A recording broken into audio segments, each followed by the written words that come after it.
ಹುಡುಗರೆಲ್ಲ ಹೆಚ್ಚಿ ರೆಡಿ ಮಾಡಿ ಇಟ್ಟಿದ್ದಾರೆ. ಕೊಬ್ಬರಿ, ಹಸಿರು ಮೆಣಸಿನ್ಕಾಯಿ, ಶುಂಠಿ, ಬೆಳ್ಳುಳ್ಳಿ, ಪುದೀನ ಇವರೆಲ್ಲ ತಿಂಡಿ ಕಾಯ್ತಿರೋ ಅಂಥವ್ರು. ಒಂದೆರಡು ವಿಷಲ್ ಚೆನ್ನಾಗಿ ಬೆಂದಿದೆ. ಪೇನ್ಸ್ ಆದರೂ ಹಾಕಿಸ್ಬೇಕಿತ್ತು, ಈಗ ಇಲ್ಲ ಅಂತೇಳಿ.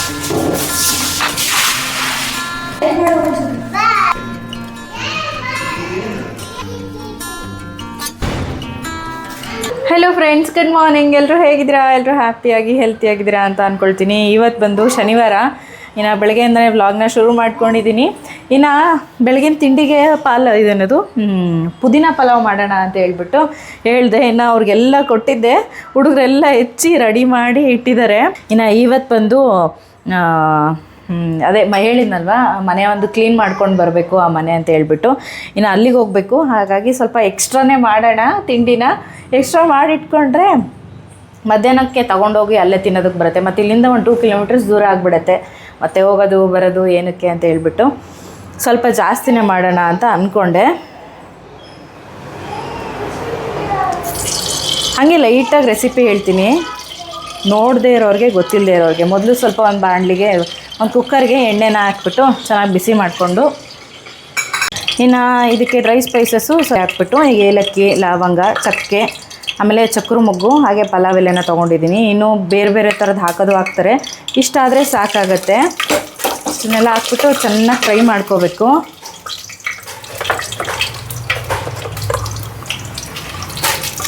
ಇದು ಲೈಟಾಗಿ ಫ್ರೈ ಆದಮೇಲೆ ನಂತರ ಈರುಳ್ಳಿ, ಕರಿಬೇವು,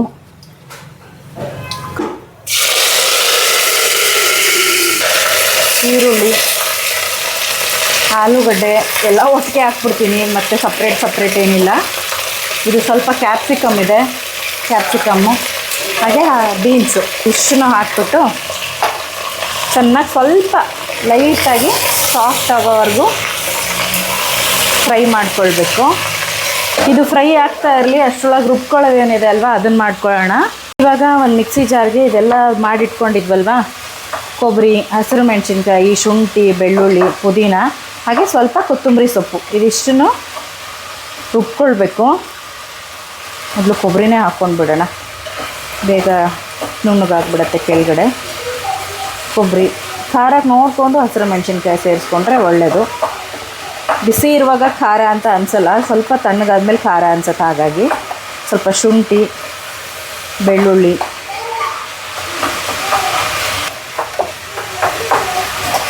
ಹಾಗೆ ಸ್ವಲ್ಪ ಪುದೀನ ಸೊಪ್ಪು, ಸ್ವಲ್ಪ ನೀರು, ಚೆನ್ನಾಗಿ ರುಬ್ಕೊಳ್ಬೇಕಲ್ವ, ಹಾಗಾಗಿ ನೀರು ಹಾಕಿದ್ರೂ ಪರವಾಗಿಲ್ಲ. ಒಂದು ಅರ್ಧ ಕಪ್ಪಷ್ಟು ನೀರನ್ನ ಹಾಕ್ಬಿಟ್ಟು ಚೆನ್ನಾಗಿ ಇದನ್ನು ನುಣ್ಣಗೆ ರುಬ್ಕೊಳ್ಬೇಕು. ಇವಾಗ ಸಣ್ಣದಾಗಿ ಚೆನ್ನಾಗಿ ರುಬ್ಕೊಂಡಿದ್ದಾಯಿತು. ತುಂಬ ನೀರು ಜಾಸ್ತಿ ಆಗಿಬಿಟ್ರೆ ಮಿಕ್ಸರಲ್ಲಿ ಹಾಕುವಾಗ ಉಕ್ಕಿಬಿಡುತ್ತೆ. ಎಷ್ಟು ಬೇಕೋ ಅಷ್ಟು ನೋಡಿಕೊಂಡು ಈ ರೀತಿಯಾಗಿ ರುಬ್ಕೊಂಡ್ರೆ ಸಾಕಾಗತ್ತೆ. ಇದು ಇವಾಗ ತರಕಾರಿ ಎಲ್ಲ ಚೆನ್ನಾಗಿ ಬೆಂದಿದೆ. ಇದಕ್ಕೆ ಇವಾಗ ಕಟ್ ಮಾಡಿ ಇಟ್ಕೊಂಡಿರೋವಂಥ ಟೊಮ್ಯಾಟೊ ಇಷ್ಟನ್ನು ಇದನ್ನು ಹಾಕ್ಬಿಟ್ಟು ಸ್ವಲ್ಪ ಲೈಟಾಗಿ ಇದು ಫ್ರೈ ಆಗೋವರೆಗೂ ಫ್ರೈ ಮಾಡ್ಕೊಳ್ಬೇಕು. ನಂತರ ರುಬ್ಬಿಟ್ಕೊಂಡಿರೋ ಮಿಶ್ರಣನ ಸೇರಿಸ್ಬೇಕು. ಇನ್ನು ಟೊಮ್ಯಾಟೊ ಇವಾಗ ಸಾಫ್ಟಾಗಿ ಚೆನ್ನಾಗಿ ಬೆಂದಿದೆ. ಇದಕ್ಕೆ ಇವಾಗ ರುಬ್ಬಿಟ್ಕೊಂಡಿದ್ವಲ್ವ ಆ ಮಿಶ್ರಣನ ಸೇರಿಸ್ಬೇಕು. ಇಷ್ಟನ್ನು ಇದನ್ನೇ ತುಂಬ ಫ್ರೈ ಮಾಡ್ಕೊಳ್ಬೇಕು ಅಂತ ಏನಿಲ್ಲ. ಸ್ವಲ್ಪ ಶುಂಠಿ, ಬೆಳ್ಳುಳ್ಳಿ ಎಲ್ಲ ಹಾಕಿರ್ತೀವಲ್ಲ, ಸ್ವಲ್ಪ ಲೈಟಾಗಿ ಫ್ರೈ ಮಾಡಿಕೊಂಡ್ರೆ ಸಾಕಾಗ್ಬಿಡುತ್ತೆ. ಒಂದು 2 ನಿಮಿಷ ಲೈಟಾಗಿ ಫ್ರೈ ಮಾಡ್ಕೊಂಡ್ಬಿಡೋಣ. ಲಿಡ್ ಕ್ಲೋಸ್ ಮಾಡಿ, ಲಾಕ್ ಮಾಡೋದು ಬೇಡ, ಹಾಗೇ ಮುಚ್ಚಿಡ್ತಾ ಇದ್ದೀನಿ ಅಷ್ಟೇ.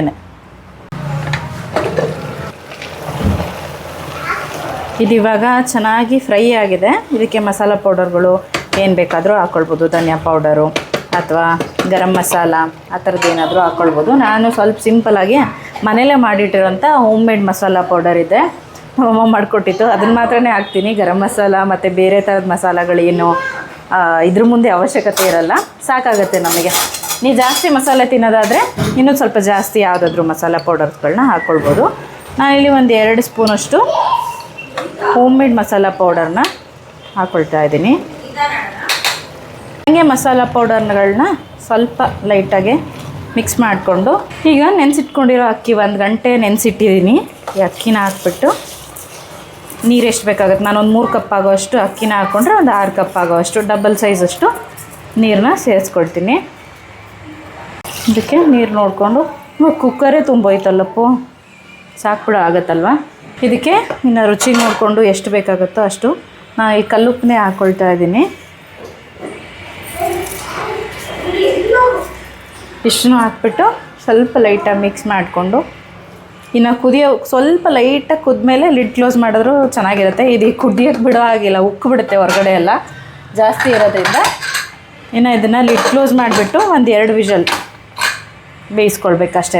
ಅನ್ನ ಸ್ವಲ್ಪ ಅಕ್ಕಿ ನೆನ್ಗಿಟ್ಟಿರೋದ್ರಿಂದ ಒಂದು 10 ನಿಮಿಷ, ಒಂದು ಅರ್ಧ ಗಂಟೆ ನೆನೆಸಿಟ್ರೂ ಸಾಕು, ಬೇಗ ಚೆನ್ನಾಗಿ ಬೆಂದ್ಬಿಡುತ್ತೆ ಅನ್ನ. ಹಾಗಾಗಿ ಇನ್ನು ಹೊರಗಡೆ ಇವರೆಲ್ಲ ಏನು ಮಾಡ್ತಾಯಿದ್ದಾರೆ ನೋಡೋಣ. ನೀವುಗಳೇ ಖುಷಿ ಏನು ಇವತ್ತಂತೂ ನಮ್ಮ ಖುಷಿ ಸಿಕ್ಕಾಪಟ್ಟೆ ತರಲೆ. ಬೆಳಗ್ಗೆಯಿಂದನೂ ಅಳೋದಕ್ಕೆ ಸ್ಟಾರ್ಟ್ ಮಾಡ್ಕೊಂಡಿದ್ದಾನೆ, ಅದು ಏನಂತ ಗೊತ್ತಿಲ್ಲ. ಇನ್ನು ಸ್ನಾನ ಎಲ್ಲ ಆಯಿತು. ಇವತ್ತು ಶನಿವಾರ ಅಲ್ವಾ, ಮನೆ ಕ್ಲೀನಿಂಗ್ ಮಾಡ್ಕೊಂಡು ಬಂದು ಸ್ನಾನ ಮಾಡ್ಕೊಂಡು ಬಿಡೋಣ ಅಂತ ಅಂದ್ಕೊಂಡಿದ್ವಿ. ಬೇರೆ ದಿವಸ ಆಗಿದ್ದಿದ್ರೆ, ಶನಿವಾರ ಆಗಿದ್ದರಿಂದ ಎಲ್ಲರೂ ಫ್ರೆಶ್ ಅಪ್ ಆಗಿದ್ದೀವಿ. ಅಪ್ಪು ಖುಷಿ ಅವನಿಗೆ ಅವನದೇ ಆಟ ಆಗೋಗ್ಬಿಟ್ಟಿದೆ.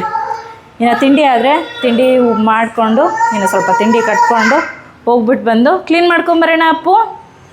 ಹಾಂ ಹೋಗೋಣ, ಇವನ ಹತ್ರನೇ ಮಾಡ್ಸೋಣ ಎಲ್ಲನೂ. ಹಾಂ ಎಲ್ಲ ಇವನ ಹತ್ರನೇ ಮಾಡ್ಸೋಣ. ಇವರೆಲ್ಲ ತಿಂಡಿ ಕಾಯ್ತಿರೋ ಅಂಥವ್ರು. ಯಾವಾಗ ಆಗುತ್ತೆ ಅಂತ ಹೇಳ್ಬಿಟ್ಟು ಟೈಮ್ ಆಗ್ಬಿಟ್ಟೈತೆ ಅವ್ರಿಗೆ, ಎಲ್ಲರಿಗೂ ಹಸುವಾಗ್ಬಿಟ್ಟೈತೆ. ಖುಷಿ ನಮ್ಮ ಖುಷಿಗೆ ಮಾತ್ರ ಹಸುವೇ ಆಗಲ್ಲ ಅವನಿಗೆ. ಹಾಂ ಇದು ಇವಾಗ 1-2 ವಿಷಲ್ ಚೆನ್ನಾಗಿ ಬೆಂದಿದೆ. ಇದನ್ನು ಒಂದು ಬೇರೆ ಪಾತ್ರೆಗೆ ಶಿಫ್ಟ್ ಮಾಡ್ಕೊಂಡು ಬಿಡೋಣ, ಇದರಲ್ಲಿ ಗುರಾಡಕ್ಕೆ ಬರಲ್ಲ. ಹಾಗಾಗಿ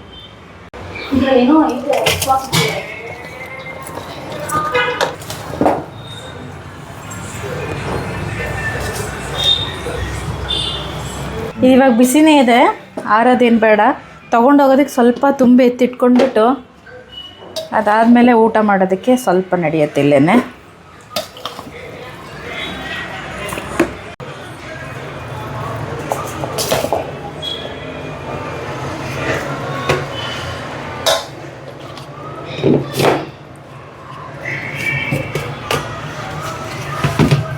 ಇತ್ತಿನ ಊಟ ಹಾಕೊಂಡಿರ್ತೀನಿ. ತಿಂಡಿ ಹಾಕು ತಟ್ಟೆಗೆ, ಅಲ್ಲೇ ಹಾಕು. ನೋಡಿ ಆ ಕಡೆ ತಾಳ್ರೆ ಉಪ್ಪಿನಕಾಯಿ ಬೇಕಾದರೆ ಇದಕ್ಕೆ ಇನ್ನೊಂದು ಸ್ವಲ್ಪ ಹಾಕು ಬಜ್ಜಿ, ಇದಕ್ಕೆ ಇನ್ನೊಂದು ಸ್ವಲ್ಪ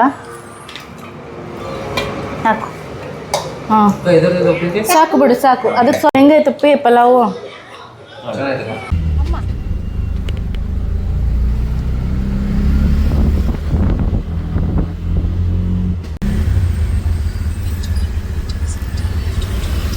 ಈಗೆಲ್ಲ ಖುಷಿ ಕ್ಲೀನ್ ಮಾಡಬೇಕು, ಆಟದಲ್ಲೇ ನಿದ್ದೆ ಮಾಡ್ದಂಗಲ್ಲ. ಆಯಿತಾ? ಸಾಕು, ಇಲ್ಲ ಇಡು.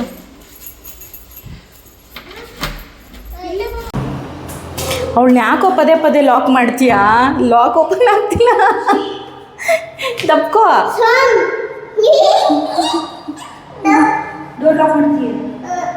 ಮಾಡಬೇಡ.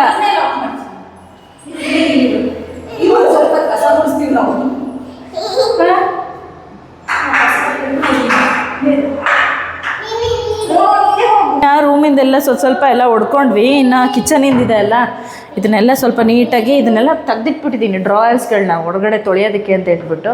ಅದೇ ಇದನ್ನು ಕ್ಲೀನ್ ಮಾಡಬೇಕಿತ್ತು, ಇದೆಲ್ಲ ಕ್ಲೀನ್ ಮಾಡಿಲ್ಲ ಅವರು. ಇವಾಗ ಇದನ್ನೆಲ್ಲ ಸ್ವಲ್ಪ ನೀಟಾಗಿ ನಾವೇ ಲೈಟಾಗಿ ಕ್ಲೀನ್ ಮಾಡ್ಕೊಂಡು ಬಿಡೋಣ ಅಂತ ಅಂದ್ಕೊಂಡಿದ್ದೀವಿ. ಲೈಟಾಗಿ ಏನೇನು ಡೀಪಾಗಿ ಕ್ಲೀನ್ ಮಾಡ್ಕೊಂಡು ಬಿಡಬೇಕು. ಇದೆಲ್ಲ ಸ್ವಲ್ಪ ಸಿಮೆಂಟಿನ ಪುಡಿ ಎಲ್ಲ ಬಿದ್ದಂಗೆ ಆಗ್ಬಿಟ್ಟಿದೆ ಮೇಲ್ಗಡೆ ಎಲ್ಲ. ಒಂದು ಸತಿ ಎಲ್ಲ ನೀಟಾಗಿ ಧೂಳ ಹೊಡ್ಕೊಂಡು ನೀಟಾಗಿ ಇದನ್ನೆಲ್ಲ ನೀಟಾಗಿ ಒಂದು ಸತಿ ಒರೆಸ್ಕೊಂಡ್ಬಿಟ್ರೆ ಆಗೋಗ್ಬಿಡುತ್ತೆ. ಇನ್ನೂ ನನ್ನ ತಮ್ಮಂದರು ಬೇರೆ ಬಂದಿಲ್ಲ, ಮಾಮ ತರ್ತಾನೆ ಇವಾಗ. ಮಾಮ ತರ್ತಾನೆ.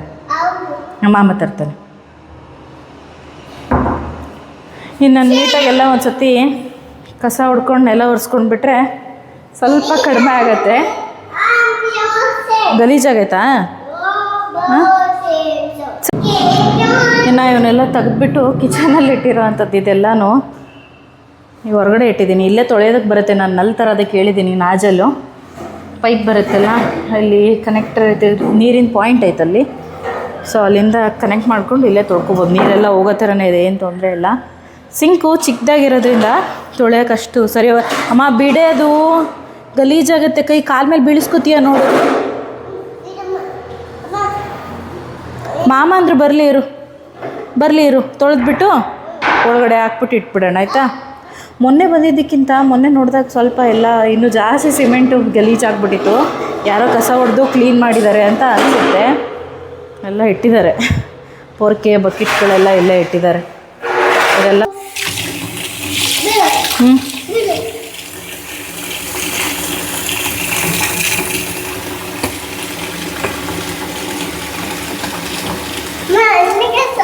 ನೀನೇ ಬೇಡಪ್ಪ.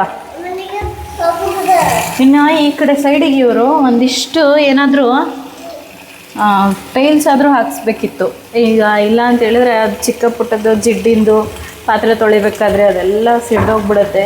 ನೋಡ್ಬೇಕಿಲ್ಲ, ಏನಾದರೂ ಒಂದು ಚಿಕ್ಕದು ಒಂದು ವಾಲ್ ಪೇಪರ್ ಥರನಾದರೂ ಹಾಕ್ಕೋಬೇಕು. ಇಲ್ಲ ಫುಲ್ಲು ಗಲೀಜಾಗಿ ಕಾಣಿಸುತ್ತೆ. ವೈಟ್ ಬೇರೆ ಪೇಂಟ್ ಮಾಡಿದಾರಲ್ಲ. ನೀನೇನು ನೋಡ್ತೀಯಾ? ನೀರು ಬಾರಪ್ಪ, ನೀರು ನೋಡ್ತೀಯಾ? ನೋಡಪ್ಪ, ಖುಷಿ ಆಯ್ತಾ? ಸಾಕಾ? ಅಪ್ಪು ನೀನು ಮನೇಲೆ ಒಬ್ಬನ್ನೇ ಬಿಟ್ಟು ಬರ್ಬೇಕಿತ್ತಪ್ಪ. ಒಬ್ಬನೇ ಇರುವಂತ ಬಿಟ್ಟು ಬರ್ಬೇಕಿತ್ತು. ಏನು ಮಾಡಕ್ ಬಿಡಲ್ಲ. ಇನ್ನು ನನ್ನ ತಮ್ಮಂದರು ಊರಿಂದ ಬಂದಿದ್ದರಿಂದ ನನಗೆ ಈ ಕೆಲಸ ತುಂಬಾ ಸುಲಭ ಆಯಿತು ಅಂತಲೇ ಹೇಳ್ಬೋದು. ಇಲ್ಲ ನಾನು ಒಬ್ಬಳೇ ಆಗಿದ್ದಿದ್ರೆ ನನ್ನ ಹಸ್ಬೆಂಡ್ ಸ್ವಲ್ಪ ಬ್ಯುಸಿಯಾಗೇ ಇರ್ತಾರೆ ಯಾವಾಗಲೂ. ಇನ್ನು ಇವತ್ತು ಅವ್ರಿಗೆ ಬರೋದಕ್ಕಾಗಿರಲಿಲ್ಲ, ಸ್ವಲ್ಪ ಕೆಲಸಗಳು, ಸೈಟ್ ವಿಸಿಟ್ಸ್ ಅಂತ ಇದ್ದೇ ಇರುತ್ತೆ. ಹಾಗಾಗಿ ನೀವೇ ಹೋಗ್ಬಿಟ್ಟು ಸಿಂಪಲಾಗಿ ಮಾಡ್ಕೊಂಡು ಬಂದುಬಿಟ್ರಮ್ಮ ಅಂತ ಹೇಳ್ತಾಯಿದ್ರು. ಹಾಗಾಗಿ ನಾವೇನೇ ಬಂದು ಕ್ಲೀನಿಂಗ್ ಎಲ್ಲನೂ ಶುರು ಮಾಡ್ಕೊಂಡಿದ್ವಿ. ನನ್ನ ತಮ್ಮಂದರು ಯಾವಾಗಲೂ ಅಷ್ಟೇ ನನಗೆ ಜಾಸ್ತಿ ಅಷ್ಟಾಗಿ ಹೆಚ್ಚು ಕೆಲಸ ಮಾಡಿಸಿಲ್ಲ. ಅವರಿದ್ದರು ಅಂತ ಹೇಳಿದ್ರೆ, ಅಡುಗೆ ಮನೆಯಲ್ಲಿ ನಮ್ಮ ಮನೆಗೆ ಬಂದರು ಅಂತ ಹೇಳಿದ್ರೆ ಅವರೇ ಎಲ್ಲ ತಿಂಡಿ ಕೆಲಸ ಆಗಿರ್ಬೋದು, ಅಡುಗೆ ಕೆಲಸಗಳೆಲ್ಲ ಅವರೇ ಮಾಡಿಟ್ಬಿಡ್ತಾರೆ. ಆ ಥರ ಇದ್ದಾರೆ. ಇವತ್ತಾದರೂ ಅಷ್ಟೇ ಎಲ್ಲ ಕೆಲಸನೂ ಅವರೇ ಎಲ್ಲನೂ ಮಾಡ್ತಾಯಿದ್ರು. ಇನ್ನು ಚಿಕ್ಕ ಪುಟ್ಟದ್ದು ಏನೇನಿರುತ್ತೆ ಒಳಗಡೆ ಕಿಚನಿಂದು ಅದನ್ನ ಮಾತ್ರನೇ ನಾವು ಮಾಡ್ಕೊಳ್ತಾ ಇದ್ವಿ. ಅದರಲ್ಲಿ ನನ್ನ ಮಗನ ಒಂದು ದೊಡ್ಡ ಟಾಸ್ಕ್ ಅವ್ನು ಹಿಡ್ಕೊಂಡು ಕ್ಲೀನ್ ಮಾಡೋದೇ ಒಂದು ದೊಡ್ಡ ಕೆಲಸ ಅಂತಲೇ ಹೇಳ್ಬೋದು. ಈ ಪ್ರೆಗ್ನೆನ್ಸಿಲಿ ಹೊಸ ಮನೆ ಹಾಲುಗ್ಸೋದ್ರಾಗಿರ್ಬೋದು, ಇಲ್ವಾ ಮನೆ ಶಿಫ್ಟಿಂಗ್ ಬಗ್ಗೆ ಆಗಿರ್ಬೋದು, ತುಂಬ ಜನ ತುಂಬ ಥರನೂ ಹೇಳಿದರು. ಹಾಗಾಗಿ ಇದೊಂದು ತಲೆನೋವಾಗಿತ್ತು. ಲಾಸ್ಟ್ ಟೈಮ್ ಮಿನಿ ವ್ಲಾಗಲ್ಲಿ ನಾನು ಕೇಳಿದ್ದೆ, ತುಂಬ ಜನ ತುಂಬ ಪಾಸಿಟಿವ್ ಆಗಿ ರೆಸ್ಪಾನ್ಸ್ ಮಾಡಿದ್ದೀರಾ. ಮಾಡ್ಬೋದು, ಏನೂ ತೊಂದರೆ ಇಲ್ಲ, ಆರಾಮ ಮಾಡ್ಕೊಳ್ಳಿ, ಬಾಡಿಗೆ ಮನೆ ಅಲ್ವಾ, ಏನು ತಲೆ ಕೆಡಿಸ್ಕೊಳ್ಳೋ ಅಂಥದ್ದಿಲ್ಲ. ನಾವೂ ಮಾಡ್ಕೊಂಡಿದ್ದೀವಿ, ಪ್ರೆಗ್ನೆನ್ಸಿ ಟೈಮಲ್ಲಿ ಸ್ವಂತ ಮನೆಗೆ ಹೋಗಿದ್ದೀವಿ ಅಂತ ಹೇಳ್ಬಿಟ್ಟು ಸುಮಾರು ಜನನೂ ಕಮೆಂಟ್ ಮಾಡಿ ತಿಳಿಸಿದ್ರಿ. Thank you so much. ಅದನ್ನು ಕೇಳಿಬಿಟ್ಟು ಒಂಥರ ನನಗೂ ಧೈರ್ಯ ಬಂತು. ಏನಾಗಲ್ಲ, ಪರವಾಗಿಲ್ಲ, ಮಾಡ್ಬೋದು, ತಲೆ ಕೆಡಿಸ್ಕೊಳ್ಳೋ ಅಂಥದ್ದು ಏನಿಲ್ಲ ಅಂತ ಹೇಳ್ಬಿಟ್ಟು. ಎಲ್ಲಾದರೂ ಅಷ್ಟೇ ದೊಡ್ಡವ್ರನ್ನ ಕೇಳಿದಾಗ ಏನು ತೊಂದರೆ ಇಲ್ಲ, ತಲೆ ಕೆಡಿಸ್ಕೊಬೇಡಿ, ಆರಾಮಾಗಿ ಮಾಡ್ಕೊಳ್ಳಿ, ಎಲ್ಲ ಒಳ್ಳೇದಾಗತ್ತೆ ಅಂತಲೇ ಹೇಳಿದರು. ಈ ಮನೆ ಸ್ವಲ್ಪ ದೊಡ್ಡದಾಗಿರೋದ್ರಿಂದ ಲಾಸ್ಟ್ ಟೈಮ್ ಮನೆ ವ್ಲಾಗ್ ಹಾಕಿದಾಗ ತುಂಬ ಜನ ಕೇಳಿದ್ರಿ, ಮನೆ ತುಂಬ ದೊಡ್ಡದಾಗಿದೆ, ಮೇಂಟೆನೆನ್ಸ್ ಜಾಸ್ತಿ ಆಗುತ್ತೆ ಅಂತ ಹೇಳ್ಬಿಟ್ಟು. ಮೇಂಟೆನೆನ್ಸ್ ಸ್ವಲ್ಪ ಜಾಸ್ತಿನೇ, ಆದರೂ ಸ್ಪೇಷಿಯಸ್ ಆಗಿದೆ ಅಲ್ವಾ, ತಲೆ ಕೆಡಿಸ್ಕೊಳ್ಳೋ ಅಂಥದ್ದಿಲ್ಲ. ಇನ್ಮೇಲೆ ಹತ್ತೋ ಅಂಥದ್ದು ಇಳಿಯೋ ಅಂಥದ್ದು ಜಾಸ್ತಿ ಮಾಡೋ ಆಗಿರಲಿಲ್ವಲ್ಲ, ಹಾಗಾಗಿ ಗ್ರೌಂಡ್ ಫ್ಲೋರ್ನೇ ನೋಡೋಣ ಅಂತ ಹೇಳ್ಬಿಟ್ಟು ಇದನ್ನು ನೋಡಿ ಫೈನಲ್ ಮಾಡಿದ್ದು.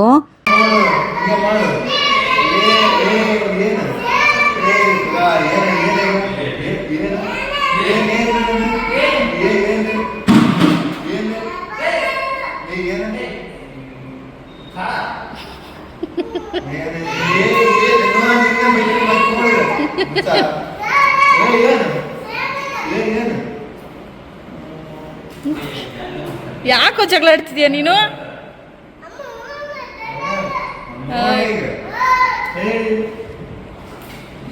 ಮಾಮ ಅಪ್ಪಾಜಿ ಹಂಗೆ ಮಾಡಬಾರ್ದು.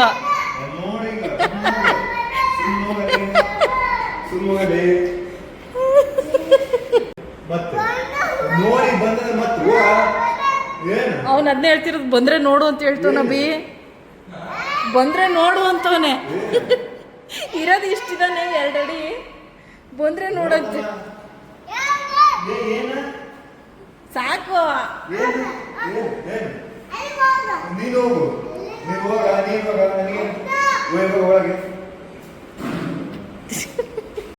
ಹೇಗೆ ಜಗಳ ಆಡ್ತಾ ಇದ್ದಾನೆ ನೋಡಿ ಅವ್ರ ಮಾವನ ಹತ್ರ. ಸುಮ್ಮನೆ ಅವನಿಗೆ ಕ್ಲೀನ್ ಮಾಡೋದಕ್ಕೆ ಅವನು ಏನೂ ಕೊಡ್ತಾ ಇಲ್ಲ. ಇಲ್ಲಿ ಕೆಳಗಡೆ ನೀರು ಬೇರೆ ಓಪನ್ ಮಾಡ್ಕೊಂಡಿದ್ರಲ್ವ, ಹೋಗಿ ತೊಟ್ಟಿ ಹತ್ರ ಎಲ್ಲಾದರೂ ಹೋಗ್ಬಿಡ್ತಾನೆ ಅಂತ ಹೇಳ್ಬಿಟ್ಟು ಅವ್ರು ಬಿಡ್ತಾ ಇರಲಿಲ್ಲ. ಅದಕ್ಕೆ ಅವ್ರಿಗೆ ಬೈತಾ ಇದ್ದಾನೆ ಸಿಟ್ಟು ಬಂದುಬಿಟ್ಟು. ಏನು ಕೊಡ್ತಿಲ್ವಲ್ಲ ಅಂತ ಸಂಕಟ ಆಗ್ಬಿಟ್ಟಿತ್ತು ಅವನಿಗೆ. ಇನ್ನು ಒಂದು 3 ಗಂಟೆ 4 ಗಂಟೆ ಹಿಡಿಯುತ್ತೆ ಅಂತ ಅಂದ್ಕೊಂಡ್ವಿ. ಹುಡುಗರು ಇರೋದ್ರಿಂದ, ನನ್ನ ತಮ್ಮಂದ್ರು ಇರೋದ್ರಿಂದ ಬೇಗನೆ ಆಗೋಗ್ಬಿಡ್ತು. ಕೆಲಸ ಹೇಗಾಯಿತು ಅಂತಲೇ ಗೊತ್ತಾಗಲಿಲ್ಲ. ನನಗೇನು ಕೆಲಸನೇ ಮಾಡೋಕ್ಕೆ ಕೊಟ್ಟಿರಲಿಲ್ಲ. ಅಷ್ಟು ಬೇಗ ಇಬ್ಬರು ಸೇರಿಕೊಂಡು ಎಲ್ಲ ಕೆಲಸನ ಮುಗಿಸ್ಕೊಂಡ್ಬಿಟ್ರು. ಇನ್ನು ಸಮಯ ಆಗ್ಬಿಡ್ತಲ್ವ, ಹಾಗಾಗಿ ಊಟನೆಲ್ಲ ಮಾಡ್ಕೊಂಡು ಬಿಡೋಣ ಅಂತ ಹೇಳ್ಬಿಟ್ಟು ಬೆಳಗ್ಗೆ ಪುದೀನ ಪಲಾವ್ ಅಷ್ಟೇ ಮಾಡ್ಕೊಂಡು ಬಂದಿದ್ನಲ್ವ, ಅದಿಷ್ಟು ಸಾಲಲ್ಲ ಮತ್ತು ಹಸುವಾಗ್ಬಿಡುತ್ತೆ ಕ್ಲೀನಿಂಗ್ ಎಲ್ಲ ಮಾಡುವಾಗಲ ಅಂತ ಹೇಳ್ಬಿಟ್ಟು ಇನ್ನೊಂದಿಷ್ಟು ರೈಸ್ ಇಟ್ಬಿಟ್ಟು ಲೆಮನ್ ರೈಸ್ ಥರನೂ ಮಾಡ್ಕೊಂಡು ಬಂದಿದ್ದೆ.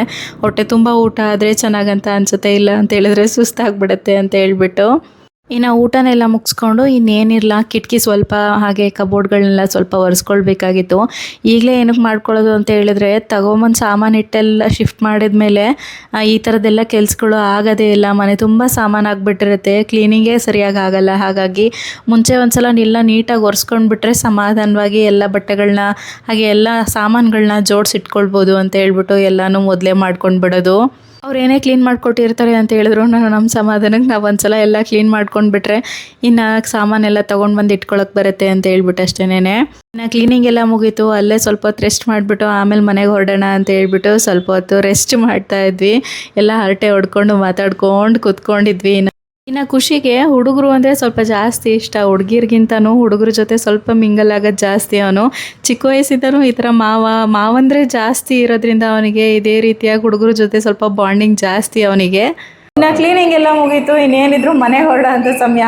ಆಲ್ಮೋಸ್ಟ್ ಒಂದು 2 ಗಂಟೆ, ನಾವೊಂದು 3 ಗಂಟೆ ಅಂತ ಅಂದ್ಕೊಂಡಿದ್ವಿ, ಒಂದು 2 ಗಂಟೆಲೇ ಮುಗ್ದೋಯ್ತು. ಓಯ್ ಖುಷಿ, ಯಪ್ಪ ಇವನೊಂದು ತಲೆ ತಿಂದಿದ್ದಾನೆ ಅಂದರೆ ಇವ್ನು ಯಾಕಾದರೂ ಕರ್ಕೊಂಬಂದಿದ್ದೀವೋ ಅಂತ ಅನಿಸ್ಬಿಡ್ತು. ನಾನು ಕ್ಲೀನ್ ಮಾಡ್ತೀನಿ ಅಂತ ಹೀಮ್ಯಾನ್ ಜಗಳ ಆಡಿದ್ದೇನೋ ಅವ್ರ ಮಾವಂದ್ರ ಜೊತೆ ಕತೆ. ಇನ್ನು ಈ ವ್ಲಾಗ್ನ ನಾನು ಇಲ್ಲಿಗೆ ಎಂಡ್ ಮಾಡ್ತಾ ಇದ್ದೀನಿ. ಈ ವ್ಲಾಗ್ ಇಷ್ಟ ಆಗಿದೆ ಅಂತ ಅಂದ್ಕೊಳ್ತೀನಿ. ಈ ವ್ಲಾಗ್ ಇಷ್ಟ ಆದರೆ ಪ್ಲೀಸ್ ಒಂದು ಲೈಕ್ ಮಾಡೋದನ್ನು ಮರಿಬೇಡಿ. ಹಾಗೆ ಇನ್ನೂ ಯಾರೆಲ್ಲ ಸಬ್ಸ್ಕ್ರೈಬ್ ಮಾಡ್ಕೊಂಡಿಲ್ಲ ಇವಾಗಲೇ ಸಬ್ಸ್ಕ್ರೈಬ್ ಮಾಡಿಕೊಂಡು ನೋಡಿ. ಮತ್ತೆ ಮುಂದಿನ ವಿಡಿಯೋದಲ್ಲಿ ಮತ್ತೆ ಸಿಗ್ತೀನಿ. ಅಲ್ಲಿವರೆಗೂ ಟೇಕ್ ಕೇರ್, ಬಾಯ್.